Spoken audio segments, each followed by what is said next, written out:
তাফসীর মাহফিল CHP। কোরআনে কারীমের কিছু কথা আমরা মানি, আবার অনেকগুলি মানি না। সেজন্য আল্লাহ তাআলা বলেছেন, আফাতুমিনুনা বিবাদিল কিতাবি ওয়া তাকফুরুনা বিবাদ ফামা জাযাউ মান ইয়াফআলু যালিকা মিনকুম ইল্লা খিজুন ফিল হায়াতিদ দুনিয়া ওয়া ইয়াউমাল কিয়ামাতি ইউরাদ্দুনা ইলা আশাদ্দিল আযাব। আফাতুমিনুনা বিবাদিল কিতাব ওয়া তাকফুরুনা বিবাদ, তোমরা কোরআনের কথাকে কিছুকে করবে বিশ্বাস আর অনেকগুলিকে করবে অস্বীকার। এটা যদি হয় তাহলে জেনে রেখো মস্ত বড় শাস্তি আমি তোমাদের জন্য রেখেছি কিয়ামতে, আর দুনিয়া আমি তোমাদেরকে লাঞ্ছনার জীবন দেব। কিছু মানা আর কিছু না মানা, এই কাজটা, এইটার নাম হলো ধর্মনিরপেক্ষ। এটার নাম কি বলেন আপনারা? ধর্মনিরপেক্ষ। প্রিয় ভাই সব, স্পষ্ট করে শুনুন, এই বিষয়গুলি আমি এই মাহফিলে বহুবার বলেছি, আজও বলতে চাই। এমনকি অমুসলিম ভাইরা যারা এসছেন তারাও শুনুন। ধর্ম নিরপেক্ষ কোন মুসলমান হইতে পারে না, কোন হিন্দুও হইতে পারে না, কোন খ্রিস্টানও হতে পারে না। আমরা ধর্মের ব্যাপারে থাকব পক্ষে। বলেন কোথায় থাকব? ধর্মের ব্যাপারে পক্ষে, বিপক্ষে না নিরপেক্ষ? তিনটা কথা। আপনারা কোন দিকে বলেন? যারা বিপক্ষে তারা হাত তুলে দেখান তো, বিপক্ষে কারা ধর্মের ব্যাপারে বিপক্ষ? আলহামদুলিল্লাহ। আচ্ছা, এবারে ধর্মের ব্যাপারে নিরপেক্ষ কারা তাদেরকে একটু দেখি। ও মাশাআল্লাহ, তাও তো একটাও নাই। আলহামদুলিল্লাহ কোন জোরে? এইবার ধর্মের যারা পক্ষে তারা হাত উঁচু করে দেখান। আলহামদুলিল্লাহ। হাত তুলে রাখেন, কথা বলেন না। স্লোগানের দরকার নাই বাবা, স্লোগানের দরকার নাই, হাত উঁচু করে রাখেন। আল্লাহ তাআলা এই হাতগুলি তোমার দ্বীনের জন্য তুমি কিয়ামত পর্যন্ত মঞ্জুর করে নাও। আমিন। বসেন। আমি না হাত উঁচু করতে বলছি, কল্লা উঁচু করতে বলি নাই তো। প্রিয় ভাই সব, আল্লাহ যা যা বানান শয়তান তার উল্টা আর একটা বানায়, এটা ঠিক কিনা বলে? আল্লাহ বানিয়েছেন খলিফা, খেলাফত, শয়তান বানাইছে মুলুকিয়ত, রাজতন্ত্র। রাজতন্ত্র আল্লাহর বানানো নয়, আল্লাহর উল্টা। এটা কার উল্টা? আল্লাহ দিয়েছেন যাকাত ভিত্তিক সুষম অর্থনৈতিক বিলিবন্টনের ব্যবস্থা, যাকাত, আর শয়তান বানিয়েছে সুদ। বলেন শয়তান কি বানাইছে? তাহলে আল্লাহ যা করলো শয়তান তার উল্টাটা করছে কিনা? যাকাত হচ্ছে বড় লোকদের কাছ থেকে নাও, গরিবদের দাও, আর সুদ হচ্ছে গরিবদের কাছ থেকে নাও, বড় লোকদের দিয়ে দাও। সম্পূর্ণ উল্টা, ঠিক কিনা? এই জন্য যাকাত এটি আল্লাহর দেওয়া বিধান। যাকাত এবং ওসর, যাকাত এবং ওসর, তোষক না কিন্তু, ওসর, ওসর আইন দিয়ে। এই ওসর, এটি মুসলমানেরা অনেকেই জানে না। এই কথাটা কি বেঠিক বললাম না ঠিক বলছি? কেউ কেউ চিন্তাও করেন যে ওসর আবার কি, তেলাপোকা সারপোকা জাতীয় কিছু, অর্থাৎ জানে না, সেই জন্য চিন্তা করে অনেকে। এটি আল্লাহ তাআলার ফরজকৃত একটি বিষয়। যাকাত হচ্ছে অর্থের যাকাত, আর ফসলের যেটা দেওয়া হয় সেটাকে বলা হয় ওসর। এটি যদি বৃষ্টির পানিতে হয়, বৃষ্টির পানিতে আপনার ধান হয়েছে, গম হয়েছে, পাট হয়েছে, ডাল হয়েছে, ভুট্টা হয়েছে, আপনার ফসল যদি বৃষ্টির পানিতে হয় তাহলে আপনি দিবেন 10 ভাগের 1 ভাগ। আর যদি সেচ প্রক্রিয়ায় হয়, সেচ পাম্পিং মেশিন দিয়ে পয়সা খরচ করে পানি দিয়া যদি ফলান, তাহলে দেবেন 20 ভাগের 1 ভাগ। এটা জুলুম হলো না ইনসাফ হলো? জুলুম হলো না ইনসাফ হলো? ওমাল্লাহু বিযাল্লামিন লিল আবিদ, আল্লাহ বান্দার উপরে জুলুম করেন না, সুবহানাল্লাহ কর। এই ওসর কি আমাদের দেশের লোকেরা দেয়? 10 মণ ধান হইলে 1 মণ দেয়, অথবা শেষ দিয়ে করেছে সেজন্য 20 মণে 1 মণ দেয়? দেয় না। এটা বুঝি না। এই জন্য দেশে ওয়াকফ এস্টেটের যত সম্পত্তি আছে, ওয়াকফ এস্টেট আছে না, সারা বাংলাদেশে ওয়াকফ যা আল্লাহর রাস্তায় দান করা হয়েছে, যে উপার্জিত পয়সা গরিব মিসকিন এতিম এদেরকে দেওয়া হবে, মাদ্রাসা মসজিদ বানানো হবে, এটা ছিল লক্ষ্য, ঠিক কিনা ভাই? যে কথা না বললে বুঝি কি? এটাই ছিল লক্ষ্য। এখন যিনি ওয়াকফ করেছিলেন তিনি মারা গেছেন, তার আত্মীয় স্বজনেরা, সন্তানেরা তার পিতার দেওয়াই আল্লাহর রাস্তায় দেওয়া এই সম্পত্তিতে মাজার বানিয়ে অথবা কোনো একটি ধর্মীয় প্রতিষ্ঠান কিছু একটা করে সমস্ত সম্পত্তি একা একা ভোগ দখল করতেছে। এই রকমের সম্পত্তির সংখ্যা বাংলাদেশে লক্ষ লক্ষ একর সম্পত্তি বেহাত হয়ে গিয়েছে। এই সম্পত্তিগুলি যদি উদ্ধার করা যায়, খুব লক্ষ্য করুন, সারা বাংলাদেশের আওকাফ অকৃত সম্পত্তি যদি গভর্নমেন্ট উদ্ধার করতে পারে এই সব ভূমিদস্যুদের হাত থেকে, এই শব্দ বলার জন্য আমি দুঃখিত, কিন্তু আমি না বলে পারলাম না, এরা ভূমিদস্যু। এরা কি? এই ভূমিদস্যুদের হাত থেকে সম্পত্তি যদি সরকার উদ্ধার করতে পারত, আর যদি বাংলাদেশের 14 কোটি মানুষের 1 কোটি অমুসলিম বাদ দিয়া 13 কোটি মানুষের যাকাত আর ওসর যদি আদায় করতে পারত, তাতে বাংলাদেশে এখন যদি যাকাত আদায় করে গভর্নমেন্ট, অন্তত 5.5 থেকে 6 হাজার কোটি টাকা যাকাত আদায় হতে পারে। এই বিশাল অঙ্কের টাকা আর ওয়াকফ এস্টেটকে উদ্ধার করে তার আয়ের টাকা, এই দুইটি টাকা একত্রিত যদি সরকারের হাতে হয়ে যায়, বাংলাদেশের দারিদ্র বিমোচনের জন্য পৃথিবীর কোন দেশ থেকে 1টি টাকাও ভিক্ষা করা লাগে না। এটি হতে পারে 2টি কাজ করলে। একটি হচ্ছে সরকারের সদিচ্ছা এবং সাহসিক ভূমিকা, আর একটি হচ্ছে ওয়াকফ এস্টেট যারা দখল করেছে তাদের কলিজার ভয় আর হারামখুরির জন্য জাহান্নামের ভয় যদি হয়, তাহলে এটা সম্ভব হতে পারে। আল্লাহ তাআলা এই ভূমিদস্যুদের কলিজায় জাহান্নামের ভয় দিয়ে দিন। প্রিয় ভাই সব, কোরআন এসেছিল, আল্লাহ যা যা দিয়েছিলেন শয়তান একটা উল্টা উল্টা করলো। আল্লাহ দিল খেলাফত, শয়তান করলো মুলুকিয়াত। আল্লাহ দিলেন যাকাত, শয়তান করলো সুদ। আল্লাহ দিলেন ইসলাম, শয়তান কয় আমি বসে থাকি কি কামে? শয়তান বানাইলো ধর্ম নিরপেক্ষ মতবাদ। ধর্ম নিরপেক্ষতার জন্মদাতাকে চিল্লায় বলুন, আরো জোরে বলুন। পৃথিবীতে কোন নবী ধর্ম নিরপেক্ষ ছিলেন না। ভাই সাহেব, আমি করজোড়ে আপনাদেরকে বলি, একটু বুঝতে চেষ্টা করেন। আমি সব ভালো ভালো জিনিসের পক্ষে, শুধুমাত্র ধর্মের ব্যাপারে আমি নিরপেক্ষ কেন হইলাম? কত বড় কপাল পোড়া! ভাত খাওয়ার পক্ষে, এই ব্যাপারে তো নিরপেক্ষটা পাগলও পাওয়া যাবে না। যাতে মাতাল হলে কি হবে? তালে ঠিক আছে, ক্ষুধা লাগবে ভাত চায়, চায় না তো ভাতের পক্ষে। ঘুমাইতে না পারলে মানুষ পাগল হয়ে যাবে, ঘুমের পক্ষে। ঘুমের ব্যাপারে নিরপেক্ষ একটা লোক বাইর করেন দেখি। বিবাহের ব্যাপারে নিরপেক্ষ লোক বাইর করেন। নপুংসকদের ভিন্ন কথা। তাহলে যত ভালো জিনিস সবটার পক্ষে। ধর্ম এতই খারাপ, এইটার ব্যাপারে নিরপেক্ষ থাকতে হবে? বলেন হিন্দু ভাইরা, বলেন খ্রিস্টান ভাইরা, বলেন উপজাতীয়রা, কেন নিরপেক্ষ থাকবেন ধর্মের ব্যাপারে? আপনি ধর্মের পক্ষে থাকুন, কারণ ধার্মিক মানেই ভালো মানুষ।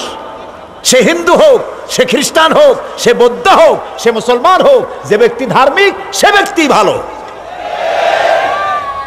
আর এখন এই কথাটাকে কিভাবে উল্টায় দেওয়া হয়েছে? ধর্মীয় ধর্মীয় আন্দোলন যদি কেউ করে, ধার্মিকতা যার মধ্যে বেশি, ধর্ম চর্চা করে, ধর্ম দিয়ে, দিন দিয়ে, ইসলাম দিয়ে মানুষকে সুশাসন করতে চায়, এর নাম সাম্প্রদায়িকতা। দেখেন না কিভাবে চিল্লান আরম্ভ করছে, সাম্প্রদায়িক শক্তি গিলে ফেলাইল দেশ, একারা পারে না, তাই কতগুলি জোগাড় করছে আরো 14টা না 15টা। এই 14-15টা বড় বড় সাইজের এক একটা বেলুন, সবগুলো বেলুন এক জায়গায় হলে যা হবে তাই। 0+0+0+0 from Cox's Bazar to Tetulia is equal to 1 big 0।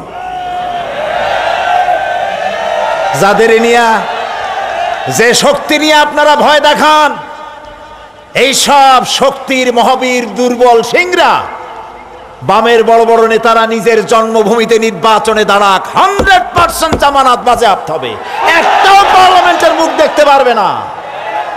কারণ এদেশের জনগণ বামদের জীবনেও ভোট দেবে না, কারণ তারা নাস্তিক, তারা লেনিন আর কার্ল মার্কসের পা চাটা গোলাম।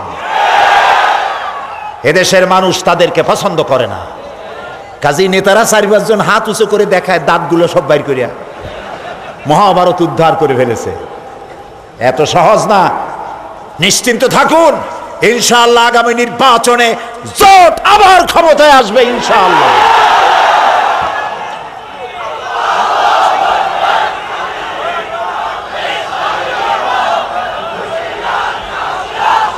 আইন শৃঙ্খলার দিক থেকে যতটুকু অসুবিধা হয়েছিল, আল্লাহর মেহেরবানি কাবার হয়ে গেছে, ঠিক না? দোয়া করবেন, নামাজ পড়ে পড়ে দোয়া করবেন আল্লাহর কাছে।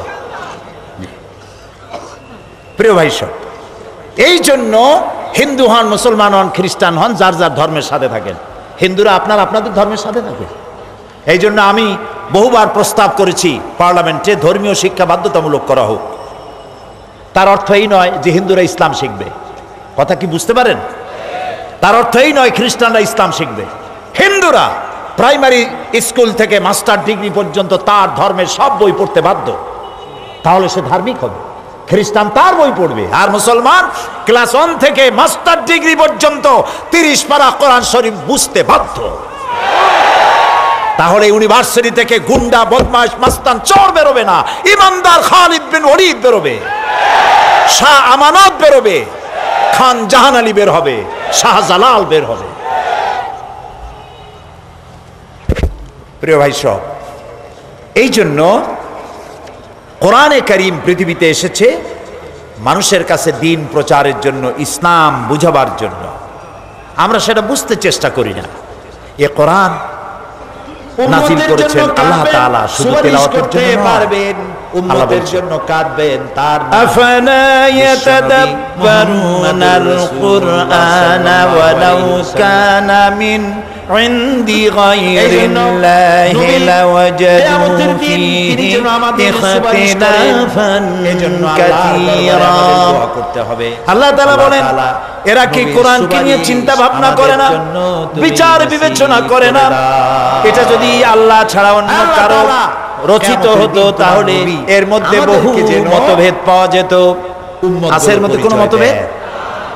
এই জন্য আল্লাহ তাআলা নাযিল করেছেন, আর এই বক্তব্যের মধ্যে কোনো অসঙ্গতি নেই। কোরআনের মধ্যে পুরোটাই আল্লাহ তাআলা আমানু আবতাগু। আল্লাহ তাআলা বলছেন, আফালা ইয়াতাদাব্বারুনাল কুরআনা আলা কুলুবিন আকফালুহা। এইটার তারা কি মনোযোগ সহকারে কোরআন নিয়ে চিন্তা ভাবনা করে না, নাকি তাদের অন্তরগুলিতে তালা লেগে গেছে? আবার বলে কি, যার পীর নাই তার পীর শয়তান। কোরআন শরীফ খালি আমরা পড়ি, বুঝতে চেষ্টা করি না। এখন তো আলহামদুলিল্লাহ বাংলা ভাষায় কোরআন শরীফের তাফসীর বের হয়েছে, না হয় নাই? বলেন না ভাই, হয়েছে কিন্তু।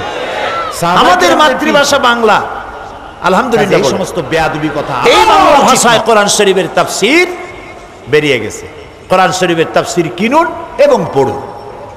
তাফহিমুল কোরআন গতকাল বলি নাই? বলেন তো নাম কি? তাফহিমুল কোরআন, মাত্র 1000 টাকা হাদিয়া। তাফহিমুল কোরআন মাত্র 1000 টাকা হাদিয়া, 19 খণ্ড। আমি নিশ্চিত এর প্রথম পারাটা যদি আপনি পড়েন, অথবা 30তম পারাটি যদি আপনি পড়েন, গোটা কোরআন শরীফের তাফহিমুল কোরআনের এই ব্যাখ্যা সবটা পড়তে আপনার মন আপনাকে বাধ্য করবে। এমন নিয়ামত, তাফহিমুল কোরআন এক নিয়ামত। সুবহানাল্লাহ বলেন। আলহামদুলিল্লাহ বলেন। এরপরে রয়েছে ফি জিলালিল কোরআন, আরো অনেক তাফসীর আছে, মারিফুল কোরআন অনেক আছে। যেটা খুশি আপনি পড়বেন আপনার খুশি মতো, আমার সাজেশন মতো তাফহিমুল কোরআন পড়বেন। আল্লাহ যেন তৌফিক দেয়, কোন আমিন, সবাই বলেন আমিন। তো আল্লাহ তাআলা আমাদের কান দিয়েছিলেন শোনার জন্য, চোখ দিয়েছিলেন দেখার জন্য, মুখ দিয়েছিলেন বলার জন্য। এই কান দিয়ে শুনলাম কিন্তু বুঝলাম না, মুখ দিয়ে তেলাওয়াত করলাম কিন্তু হৃদয়ঙ্গম করতে পারলাম না, এরকম করলে তো হবে না। সেই জন্য মাতৃভাষায় যদি বুঝি তাহলে আমি কোরআন দিয়ে আমার জীবন গড়তে পারবো। এই জন্য আল্লাহ তাআলা বলেছেন ফাইন্নাহা লা তা'মাল আবসার ওয়ালাকিন তা'মাল কুলুবুল্লাতী ফিস সুদূর। বাইরের চোখ তো নষ্ট হয় নাই, অন্তঃকরণের চোখ আমাদের নষ্ট হয়ে গেছে। এই জন্য কোরআন বোঝার জন্য আমাদেরকে এগিয়ে আসতে হবে।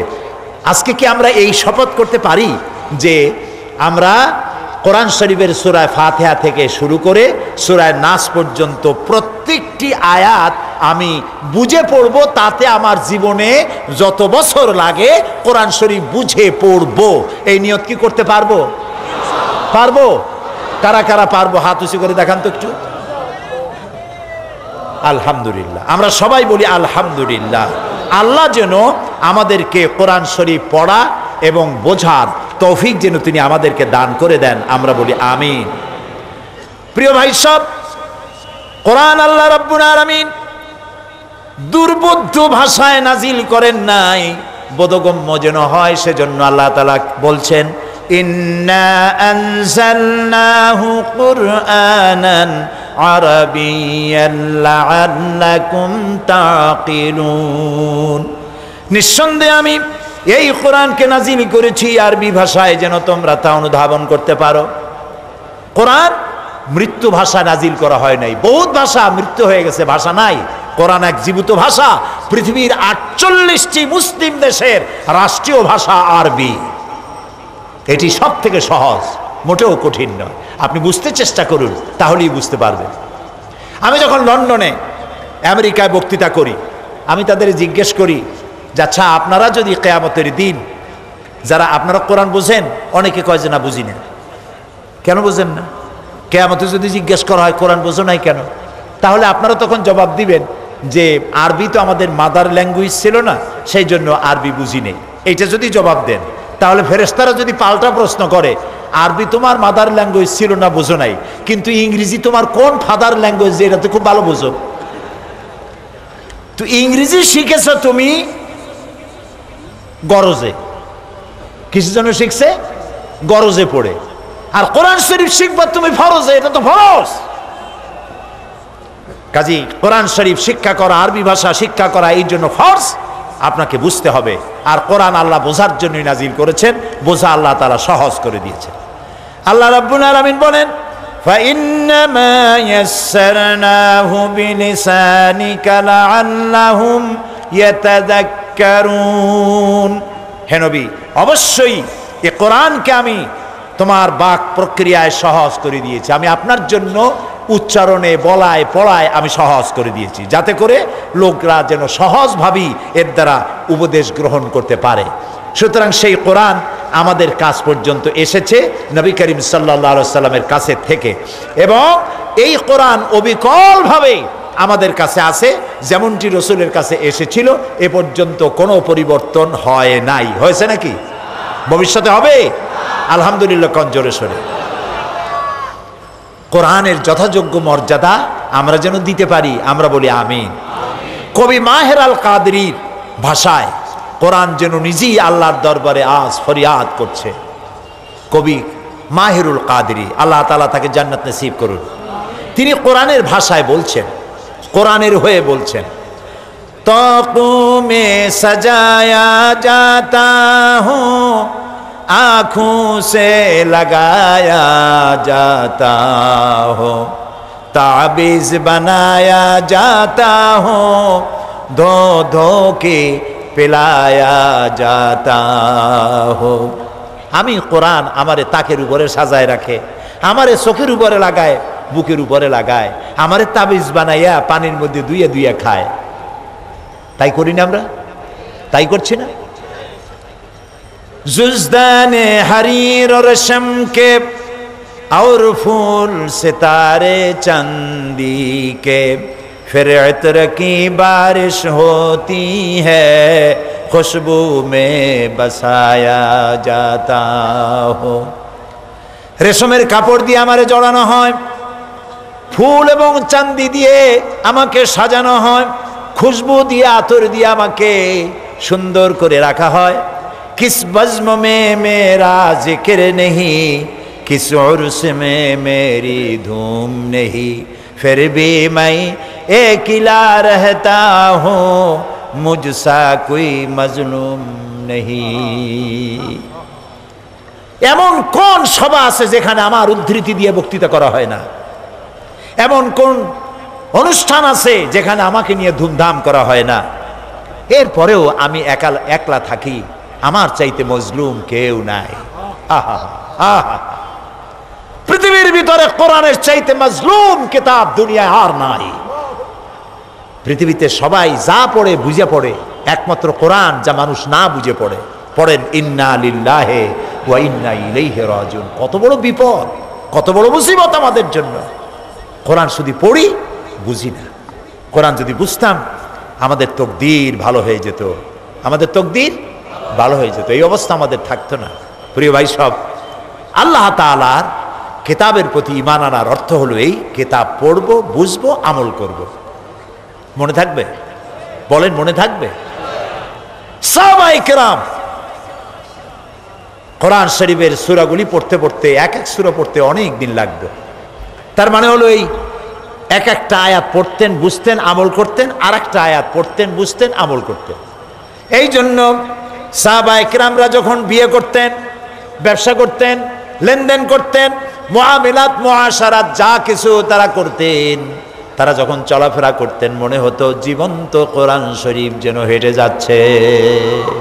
তাদের আমল ছিল কোরআন দিয়ে। আর কোরআন এক জিনিস, আর আমাদের আমল হলো ভিন্ন আর একটা। এটা ঠিক কিনা বলে? কোরআন দিয়ে আমরা আমাদের জীবন সাজাইতে পারি না। এই কোরআন বলেছে ওজনে কম দিও না, আমরা দেই। কোরআন বলেছে মদ জুয়ার কাছে যেও না, জেনার কাছে যেও না, আমরা আমাদের লোকেরা সেখানে যায়, মুসলমানেরা সেখানে যায়, ঠিক কিনা? কোরআন বলেছে সুদ খাইও না, সুদ দিও না, মুসলমান সেই কাজ করতেছে। অর্থাৎ কোরআন একটা, আমরা করি আর একটা। এখন আমরা শান্তির আশা কি করতে পারি? করতে পারি? পারি না। এই জন্য প্রিয় ভাই সব, আমি বারবার বলবো, হাজারবার বলবো, আমার হৃদয়ের সবটুকু আবেগকে উজাড় করে দিয়ে বলবো, প্রিয় ভাইয়েরা, বোনেরা, আসুন কোরআন বুঝে পড়ি, কোরআন বুঝে পড়ি। স্লোগান হোক এবছরের, কোরআন পড়ি, কোরআন বুঝি, কোরআন দিয়ে সমাজ গড়ি। বলেন কোরআন পড়ি, কোরআন বুঝি, কোরআন দিয়ে জীবন আর সমাজ গড়ি। আল্লাহ যেন তৌফিক আমাদেরকে দান করেন। প্রিয় ভাই সব, গতকালকের মতো আজকেও বলতে হয় যে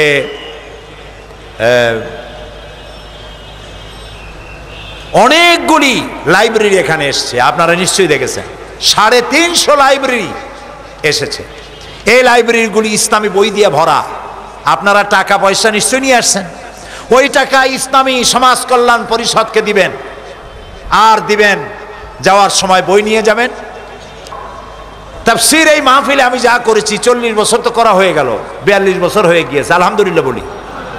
এখন তাফসীরগুলি বই হচ্ছে। তো আমি আমার এই তাফসীরগুলি এখন আলহামদুলিল্লাহ বই আকারে বেরিয়েছে। তাফসীরে সাঈদী, সূরা লোকমান, এখানে 2 দিন করেছিলাম, 5 দিন করেছিলাম, 2টা রুকু মাত্র। প্রায় অর্ধশত হিন্দু খ্রিস্টান এই 2 রুকু শুনে মুসলমান হয়ে গিয়েছিল। এই তাফসীরটা এসেছে এখানে, সূরা লোকমান। এরপরে চরিত্র গঠনে নামাজের ভূমিকা।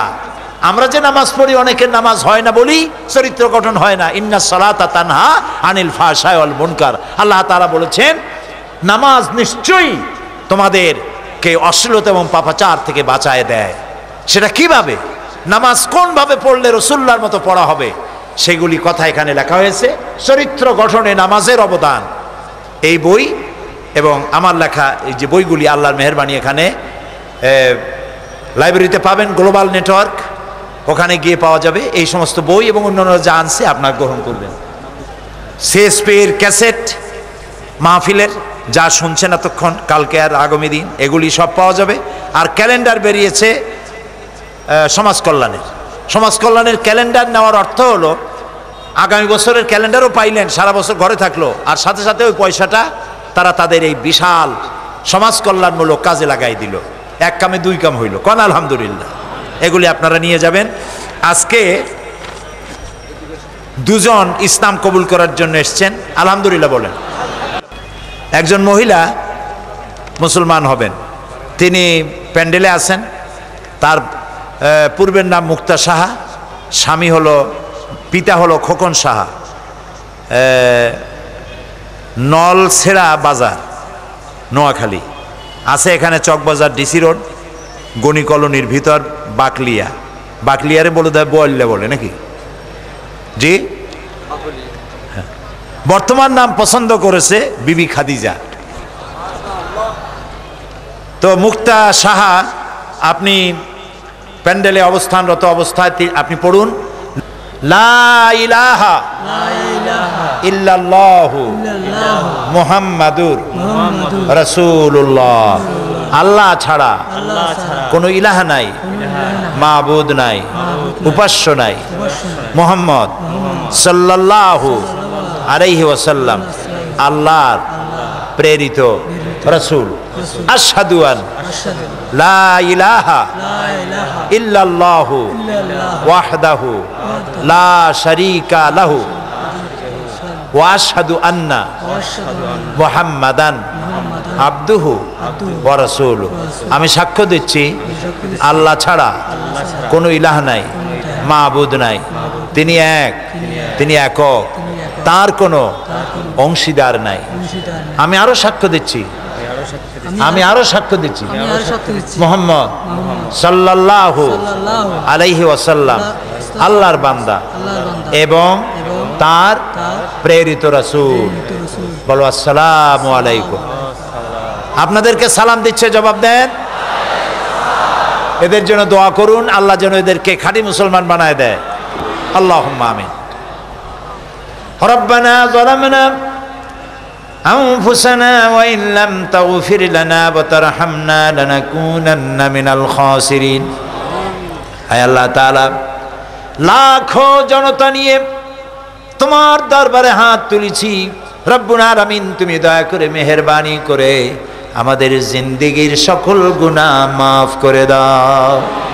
আল্লাহুম্মা হাব্বিব ইলাইনাল ঈমান وزينه في قلوبنا وكره إلينا الكفر والفسوق والعصيان وجعلنا من الراشدين.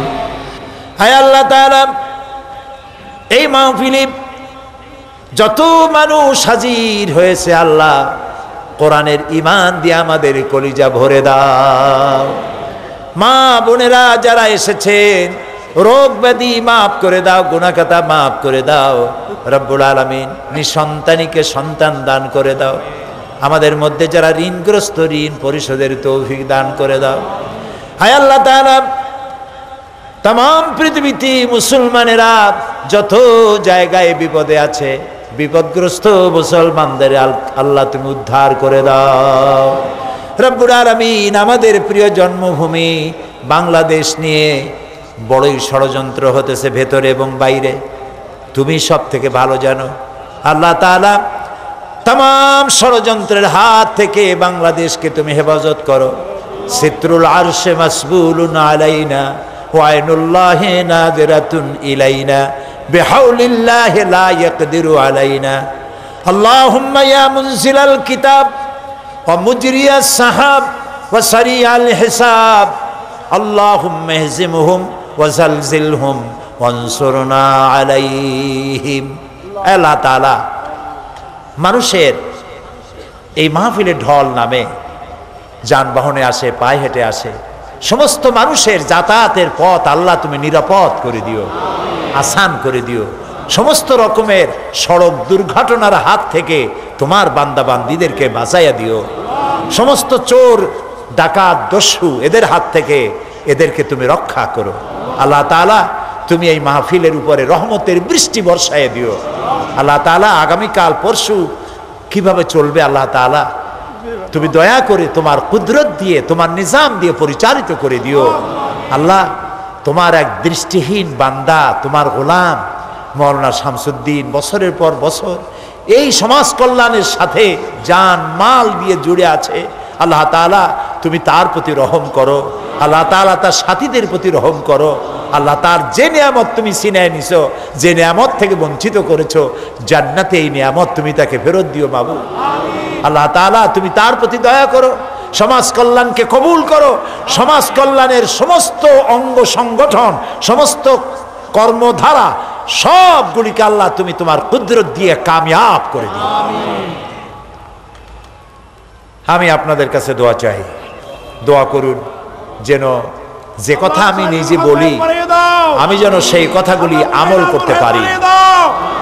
আল্লাহ যেন দয়া করে সুস্থতার সাথে বাকি জীবনটা কাটাবার তৌফিক দেন।